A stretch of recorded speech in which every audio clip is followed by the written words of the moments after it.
The year is 3022. The sun is no longer what it used to be, so life on Earth is fading away. The remaining humans began to remap the calendar, marking the dawn of a new age of the Earth wasteland. A guy walking somewhere with his companion, who doesn't seem to be dressed for the weather. Isn't she freezing out there? The towns were empty, almost no people to be seen. However, the guy and the girl managed to do so. The man who spotted them drinks some liquid straight from the throat of a bottle, and then together with his fellow thugs, one of whom grabbed a metal rebar, they are going to go and get food.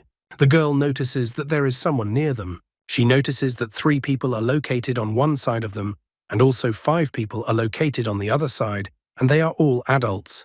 And we are introduced to the girl. Her name is Ye Xiaobai. She was born in Wasteland Age City, A. Her number is 0939. Hearing such news, the black-haired guy became wary. After all, it looked like he was going to have a hectic journey home. So without thinking of anything better, he makes a bow and then informs the uncle to come out.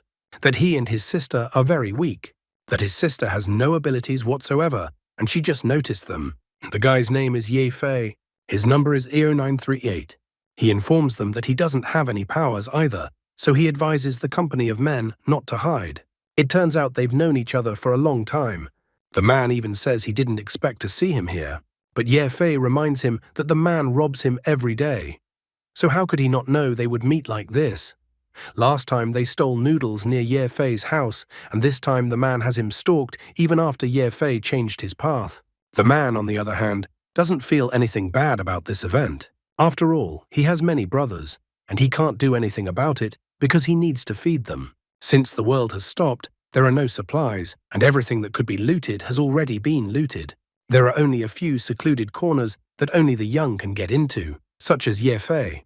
The man doesn't want to fight with the children for food, so let them give up the supplies all quietly. Ye Fei agrees. It seems he has no choice, and the company of men inspect the loot. The man with a beard thanks them for their understanding and leaves them a sweet lollipop as a reward. The girl even tears up and thanks the man, and then shows her true feelings, because she and her brother were digging through a huge pile of trash to find something at least. So she punches the man in the hand he was holding the lollipop in and sends him verbal curses, and insults them by saying how worthless those thieves are. The man is such a gentleman, even willing to turn a blind eye to the girl's behavior this time. They say goodbye to the brother and sister. The girl at the same time wipes her tears, and the boy notices how the lollipop has split and is lying in a puddle. A rat runs up to the lollipop. Apparently there is nothing to eat. But the boy drives the rat away and asks his crying sister, does she remember what Ye Fei told her to do if she can't win? The girl says he advised her to give up, play dead, and then contact her brother. He confirms her words and says she remembers everything correctly. They're still young, so it's easier for them to cope in a situation like this. He holds the raised lollipop right in front of the girl and reassures her that it's better for them to back off and not get nervous unnecessarily. And then he defiantly eats the lollipop right in front of the girl and even shares the impression of how delicious the lollipop was. The girl seems petrified because she wanted a lollipop too. Ye Fei reassures his sister. When she learns to fly, he will kill them. And when she's stronger, she'll be able to steal sweets from those bastards. And that his sister will grow up and grow up. The girl even cried. Ye Fei strokes his sister's head. But for what he did, the sister is going to go home and tell Mum and Dad that Ye Fei ate all the supplies he found today, and that he's so greedy. But suddenly a lollipop covers her mouth. The girl is very surprised, and the guy says that he has something better than that dirty lollipop. And then he shows his sister his jacket, on the inside of which there were many packages with lollipops. The girl even wonders when he had time. But he only goes off the subject and says that his sister still has a lot to learn. The guy himself touches his heart and reflects on the fact that in order to protect his loved ones, he must become stronger. His strength must shake the seas. After all, humanity will live on, despite all that has happened. After the apocalypse, 90% of the Earth's landmass became deserts due to solar mutations. Almost all skyscrapers are now equipped with solar panels. These panels are located on the upper floors. From are used to absorb heat and convert it into electricity.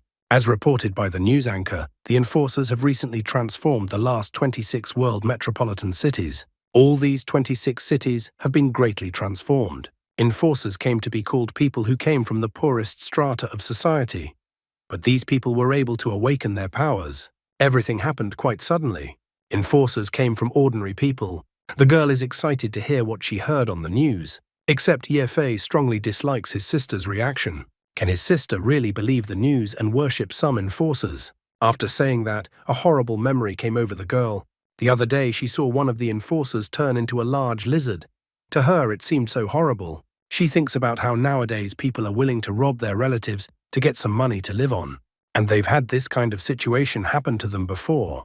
In winter, for example, there is always not enough hot water in the shower. The girl blames that flying thing that broke their solar panel. While the girl is thinking, her brother wonders why she looks so enthusiastically at the news anchor. Since the anchor says the same thing day in and day out, the girl calls out to her brother and points out that the news anchor is wearing a new hairpin today. So at least it's not a rerun. For Ye Xiaobai, cherries are especially good in puff pastry. Ye Xiaobai's brother, on the other hand, scolds her for thinking the wrong thing. And what a useless girl she is. But his sister isn't the one who's going to put up with all his attacks. So Ye Xiaobai asks his brother why he won't go to work at the factory.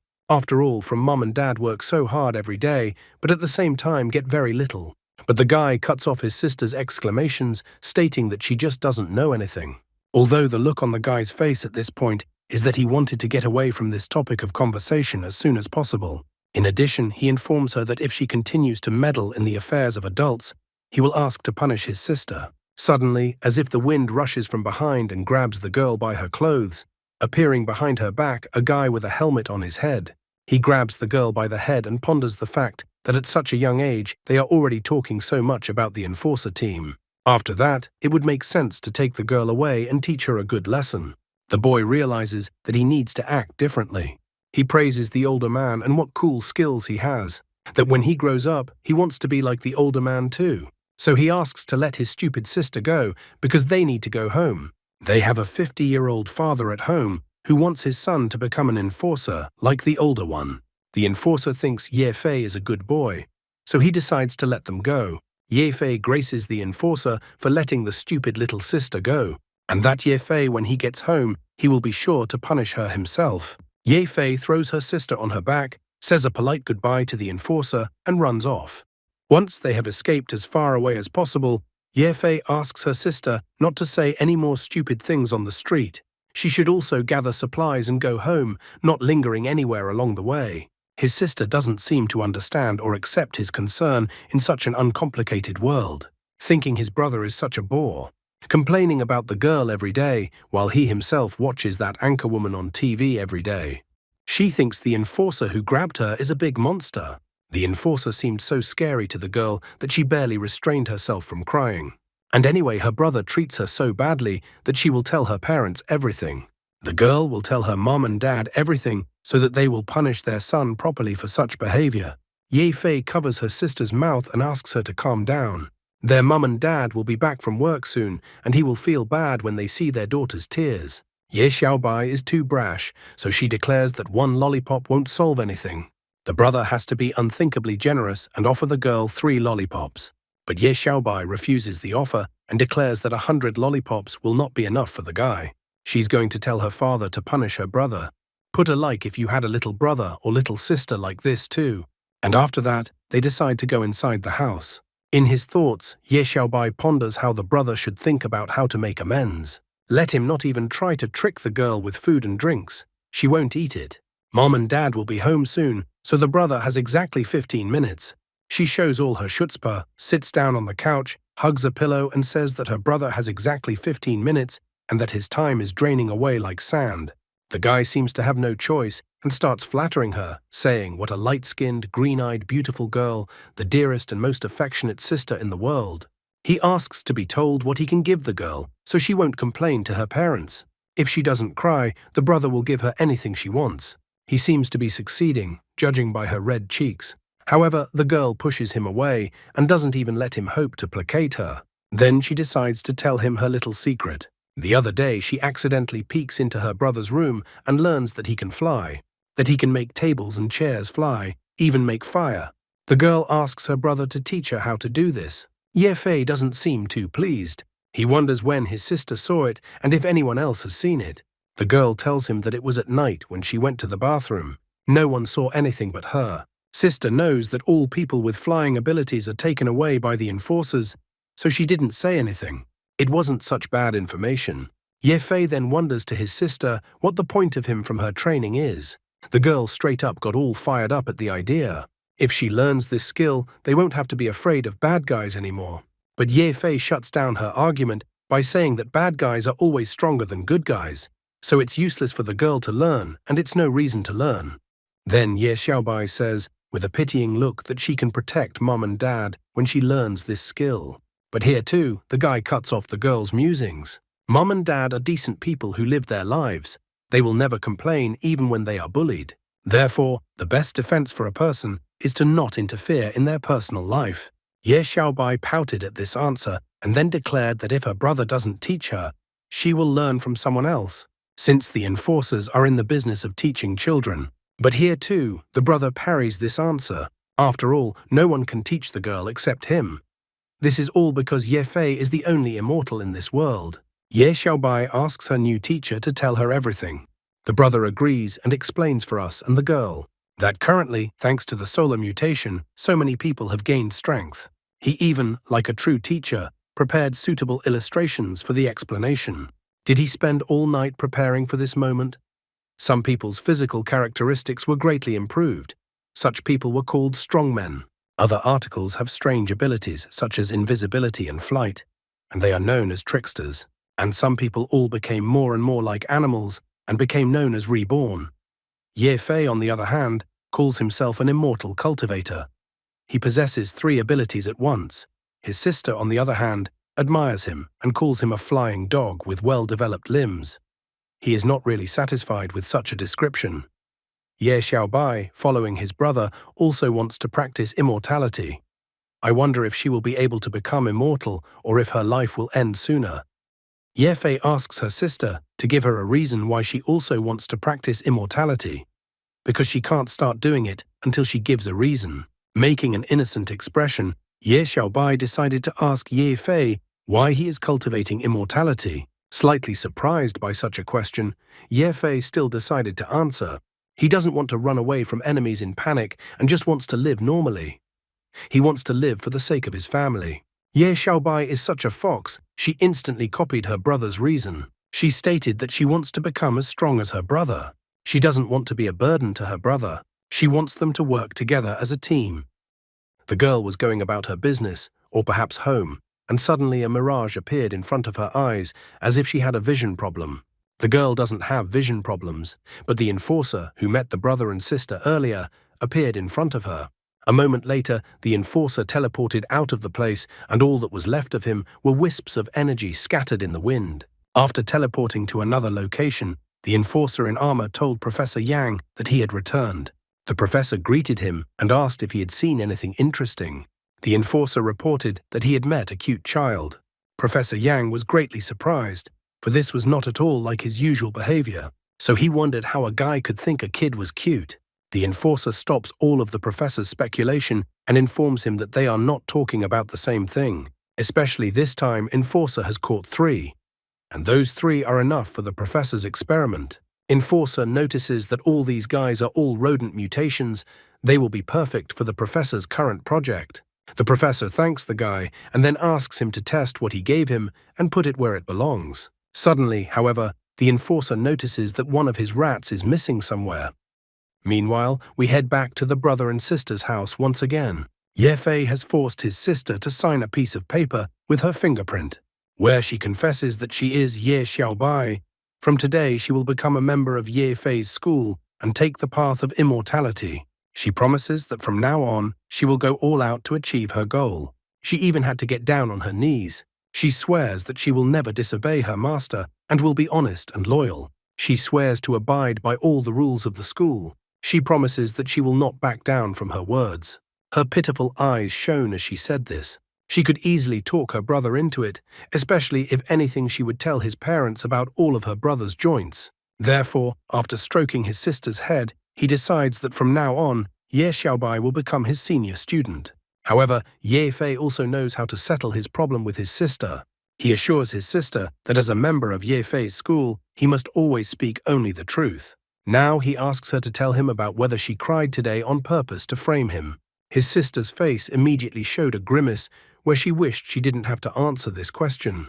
Ye Xiaobai's entire face was covered in cold sweat, for she really didn't want her trump card to be revealed. Ye Fei continued to press his sister and wondered from her how she knew that he was practicing at night. He didn't stop there and continued to bend his line. Every night he locked the door to his room and shut the window. He also placed disrupting and masking charms around the room so that no ordinary person could see anything. That's why the brother is wondering how his sister was able to see him practicing after all. Ye Fei shows his sister the piece of paper she just signed and points to the part where she promised that if there was any information, she would definitely provide it to her brother. He grabs his sister and asks her to give her the treasure if she has any. Ye Xiaobai calls his brother a dog. However, Ye Fei shows his sister the contract again and reminds her that she herself agreed that she would never disobey her teacher. The sister, on the other hand, yells about how she can't see anything. Taking Ye Xiaobai by the leg and lifting her up, her brother tells her that it was only once, and he will not let it happen again. If she disobeys her teacher again, he assures her that she will be punished according to family law. Her sister threatens to kill him because she's already getting sick of the upside-down flips. Ye Fei continues his pressure on his sister and, holding her by one leg, asks her to show him everything she has. And suddenly from this shaking, a mirror, a robot toy, a camera and lipstick started falling out of her sister. Ye Xiaobai asks her brother to stop. She will tell him everything. Just let him let her go. Finally, the sister decides to confess that when she was little, she discovered that her eyes were different from those of her brother and the others. At first, she could see through a piece of paper, and what was behind the sheet of paper was revealed to her sight. The boy is shocked by such sudden revelations of his sister, and yet he didn't even notice it. Ever since she was a little girl, she had special eyes, not like everyone else's. Every time she found more supplies than her brother because all those supplies were in places where no one could see them. Every time they came home, she could tell her brother where the bad guys were hiding. It wasn't that she could hear them, she just saw them all. These words made Ye Fei think and remember all these events. Ye Xiaobai was hesitant to tell everything because she was afraid that her family would think she was a monster and wouldn't want to see her anymore. She could see through walls, and a little later she could look through several buildings. After that, she was able to see what her brother was doing when he closed up, how he was setting candles around and lighting each one, swallowing swords and not inflicting any time on himself at all, and much more. This included all the inappropriate things her brother did. His sister has seen what he does at night and thinks he's even more horrible than she is. After hearing all these revelations, Ye Fei put Ye Xiaobai on the floor and then asked her sister what she sees behind the closed curtain. Ye Xiaobai obediently activates her eyes to see what is behind the curtain. However, what she sees is incredibly frightening to her, as Ye Xiaobai saw a large rat with red eyes watching them. Ye Fei tries to make sure if her sister is telling the truth. Ye Xiaobai confirms her earlier words and reports that the huge rat was leaning against the glass. It seems that the rat that escaped from the enforcer was found in the siblings' home. Except why was the mutated rat interested in the siblings, or just one of them? Maybe the rat smelled they possessed some kind of ability. Brother wasn't too surprised when he heard from his sister about the huge rat. Holding his sister with his right hand under his armpit, he used the 1,000 miles of fresh wind spell. His sister was surprised to see something like this. As a result, an ice bird materialized from the guy's hand and attacked the huge rat. The brother sat his sister down on the floor, asking her to stay in that spot and not move anywhere. He then went through the glass on the window to jump out of the building while his sister shouted in his wake that he shouldn't do that since they were on the top floor.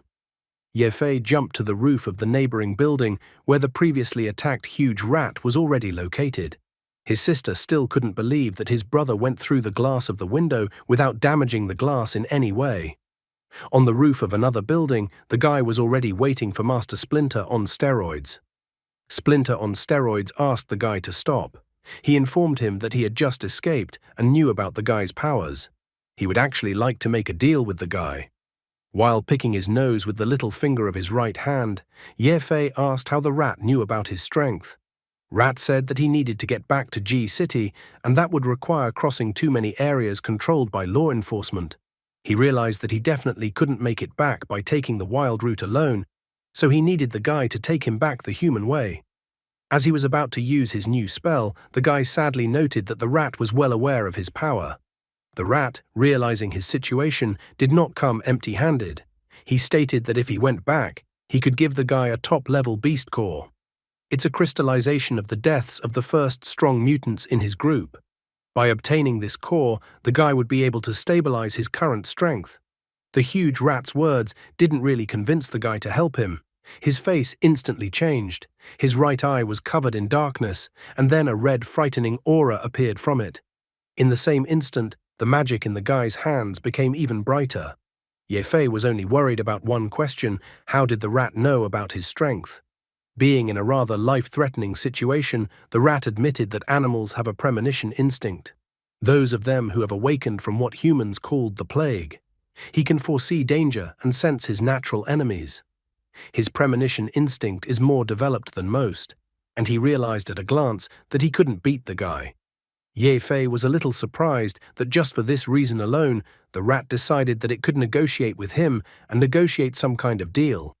Especially killing such a rat would solve his problem, and he would take everything for himself. The rat got angry, thinking that the guy was still a kid and that he had no brains at all. In his anger, it was as if he had evolved and increased in size, releasing his spikes on his back. He reminded the guy that he had said he couldn't beat the guy, but that didn't mean that he had told the truth and actually couldn't beat the guy. Rat stated that since the guy is so stubborn, he should die. He then curled up, spun around and attacked the guy with his spikes at breakneck speed. However, Ye Fei was in no way startled by the rat's attack. He calmly drew out the sword created by magic, and then easily cleaved the rat with his sword made of magic. The rat noted that his rat armor was as strong as a hedgehog's shell. However, he didn't have time to finish as he was instantly annihilated, forming a bright glow. Approaching the lifeless body of the rat, the guy didn't understand how such a weakling could even negotiate with him. Looking at the rat's blood that had gotten on his hand, he resented how disgusting it was. Suddenly, Ye Fei heard someone complaining that he had a bad year. First, he was caught by a big guy whose strength was unclear. Then he met another rookie who hides his strength and doesn't follow the rules. He thought that people were really brainless. Ye Fei did not understand what was going on. At this moment, Splinter's remains on steroids turned into a large number of small rats. After that, the rats tried to leave the roof and run away from the guy far away. Ye Fei was surprised because the huge rat actually turned out to be countless rats, and it was as if they had gotten into the big rat's suit before, and he had only destroyed the suit. The guy thought that the rat disgusted him to the extreme. However, he did not expect that the rat could be more disgusting. Ye Fei was even more furious at this news because he needed to destroy all the witnesses to keep his family safe, so he attacked many rats with his ability. The rat was unwilling to give up, so his thoughts were only to escape as far away from the guy as possible. He began to command all the rats to go down the pipe, and then they would be safe. He also promised that anyone who could get out would be rewarded. They needed to return to the rat hole for help. At that instant, Ye Fei summoned as if some sort of talisman. A moment later, the talisman that appeared like parchment began to burn, smoldering in the guy's hands. After that, first the tails of the rats and then the rats themselves were engulfed in blue flames. The rat next to the head rat was also engulfed in flames. The head rat told the guy to get behind him or else he would harm his mother when he returned. However, the rat was still engulfed in blue flames. A moment later, a core emerged from the rat's body. The guy walked over to the core that had appeared and was surprised. After all, he had upgraded the core with Azure Lotus Fire. Taking the core in his hand, Ye Fei decided to find out the level of the core, so he ran the identification. Finally, he saw that he had obtained a level 2 core. Absorption could improve his cultivation by a small amount. However, there was a possibility of contracting some infectious diseases. This kind of information did not make the guy happy. Ye Fei immediately threw away the nucleus he had obtained. He was a little disappointed that the rat wanted to give him something so defective for exchange. The guy thought that the rat even now still wanted to cheat him, completely unaware that he had an anti-fraud defense system. The system could directly destroy the beast's unwanted broken cores and exchange them for points. The system said that points could be exchanged for advanced skills, such as the 10,000 swords technique and the flame explosion talisman, and the guy could also exchange them for various mental techniques, special props, etc. He bent down again and picked up the core, noting that useful stuff from the junkyard should go back to the junkyard anyway. He then ran the system, which absorbed the core he had provided. He received 200 points from the system. The current number of points was 1,800 points. At this moment, the Wasteland-era apprentice recruitment system reminded the guy to complete the apprentice recruitment task as soon as possible. His current number of disciples was 1. When the number of disciples reached 3, there would be an opportunity to turn on the lottery system. He told the system to shut down. Ye Fei couldn't figure out how he could find 2 more disciples. This duty annoyed him a lot. However, besides his sister, he still had 2 more students to find in such a dangerous world. While in the entryway of the house, the guy noticed that green lotus fire was really handy for mopping the floor. The sign on the wall in the entryway read, "Don't defecate anywhere." Ye Fei thought that green lotus fire was very suitable for the immortal followers of his sect, as it could erase all traces and was in line with his sect's principle of remaining inconspicuous. With a smirk on his face, he wrote down in his notebook that when one could remain inconspicuous and erase all traces, it would not attract attention or repercussions from the enemy, thus denying the enemy the opportunity to take revenge upon death if the enemy had an older brother, for example. Walking down the stairs, Ye Fei decided that when he returned, it was necessary to teach such wisdom to Ye Xiaobai first. At one time, earth changes caused power outages to military factories and radioactive power plants. According to incomplete statistics, there were thousands of explosions worldwide for 30 days, until the day came when all hell broke loose. A lot of people were trapped in flames, explosions, and collapses. The guy who was able to get out from under the rubble and was in the real hell was incredibly lucky.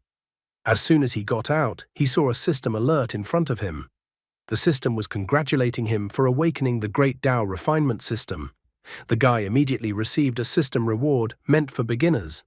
Wandao Yantian Fa, the highest immortal development method that can be comprehended in the current world. Liuli Pure Heart can endlessly purify the host cultivation. While maintaining rapid growth in cultivation, the foundation is solid. The system also reported that the guy would never have any worries about practicing. He had lived in the ruins left by the explosions and collapses for 30 days. Almost all of his clothes were burned, but his pants were apparently made of incredibly heat-resistant material. After climbing out of the ruins, the guy immediately remembered his father, mother, Xiaobai, Xiaohei. Soon the guy was seen by other people who were passing by. They noticed rather quickly that one child had survived. They asked that the kid not leave them, as they were already on their way to him. The kid couldn't wait for the other people and fell back to the ground exhausted. A man approached the kid and grabbed his arm. He inquired if the guy was okay. He asked for the guy to answer him and for the guy not to pass out. The man with the glasses noticed that it looked like the kid was so badly hurt that maybe he couldn't be saved anymore. The kid didn't look like a kid from a rich family at all, but they were surprised at what a strong will to live the kid had, even though he was having such a hard time. Nevertheless, the men realized that there were not enough rescue resources in their camp, and rescuing a nearly dead man was like just throwing away medicine and food. The guy, out of his last strength, as his eyes closed, wished the men would help him instead of leaving him to die. However, the men had already moved away from him, leaving him alone. His eyes were gradually closing, as if his life was coming to an end. Suddenly, he saw the system message in front of him that Liuli Pure Heart had merged with the host body. He opened his eyes abruptly, as if life had been breathed back into him. The system also informed him that the qi would start circulating within 1 week. The guy was too surprised by the events taking place. His whole body lit up and seemed to take off as the strong energy started flowing into his body. After a moment, the guy was able to wake up and called out to the men with his last strength. The men immediately turned around upon hearing the guy's call. The guy, trying to get up off the ground, stated that he would like a drink of cola.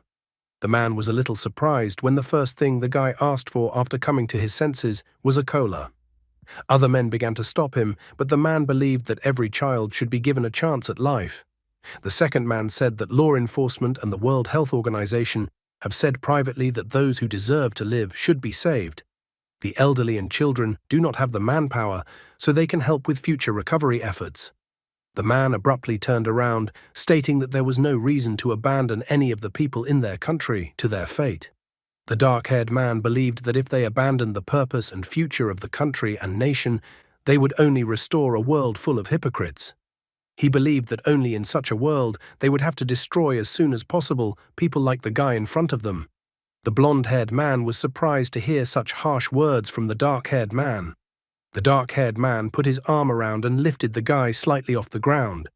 He stated that his son also, like the guy, liked to drink cola. Therefore, the dark-haired man believed that the lad deserved to live. He lifted the guy off the ground and then threw him on his back. While carrying the guy on his back, the dark-haired man stated that he could only pick the guy up from the blast zone and send him back to the camp. Further, he felt that it would be up to fate to rescue the lad. It was hard for the lad to speak, but in his soul he confidently swore that he would definitely be able to survive. He also vowed that he would definitely remember the dark-haired man who had saved him and not left him to die like the others. The dark-haired man stated that if the guy wanted to say anything else, he should say it right now. The guy told the man out of his last strength that he went out for support, but he was buried by the explosion at this point. He also added that his entire family was in the building behind them. The man turned around to look around, but all he saw was everything around him engulfed in flames. The guy, as if he was delirious, muttered that if only the man was willing to go and give the guy's family a chance to survive, the guy vowed to repay in the future, even promising to give the man the herb and the ring. The man snorted at the guy's request, stating that the guy hadn't repaid him for his last kindness to begin with. Seeing that the dark-haired man had changed his original course and headed in the other direction, the blonde-haired man perplexedly called him Lao Wang. Lao is an old man, so old man Wang. The blonde man didn't understand if Lao Wang was going to die. After all, he was going back to where the very center of the flame was. Lao Wang stated that his friend's ex-wife was about to give birth, so he told the man to hurry up and return to the camp. He was going to take the child to find one place. However, he ordered the second man in a stern tone of voice to return immediately and leave the area of the blaze. While on Fuhua Road, a blonde-haired man said in an irritated voice, after Lao Wang's death, he would do everything he could to ensure that Lao Wang's family would receive a pension. The now annoyed Lao Wang clenched his teeth and thanked the blonde man. Lao Wang then touched his earpiece in his ear and tried to contact the headquarters. Looking at the burning building ahead of him, he stated that there were survivors ahead of his coordinates, so he indicated that he wanted to enter the building. However, he needed the help of headquarters, that those helped him analyze the environment. Nevertheless, the man from HQ stated that this pointless rescue was a waste of humanity's time. The person from headquarters suggested that Lao Wang should think better about his own family's situation. Regarding whether the building is safe or not, the staff person said that they have yet to find out. Suddenly, the person from headquarters reported that the building was safe and could be entered. Therefore, Lao Wang must go ahead and lead the survivors out of the building. The man from the headquarters also reported that they should be willing to sacrifice themselves for humanity if necessary. At this moment, Lao Wang touched the earpiece in his right ear, thus ending the conversation with the headquarters man. Lao Wang said something and immediately his entire body lit up, and the guy also heard the defense function being activated. The guy was greatly surprised when he saw that the man who was carrying him suddenly glowed. The guy and the man were enveloped by a protective aura. Lao Wang informed the guy that they would now head upstairs. In the same instant, they were quietly able to walk into the very hearth of the flames that enveloped them. The man asked the guy to remember that his name was Wang Wang, is 10,000 lights in 10,000 houses. Kicking the door to the building with his foot and making his way through the curtain of fire, Lao Wang asked the guy to hold on tighter to him. Around them, some fire monsters that were completely composed of flames began to appear. Lao Wang managed to notice the fire monsters quite quickly, which were circling around them like a pack of hungry wolves.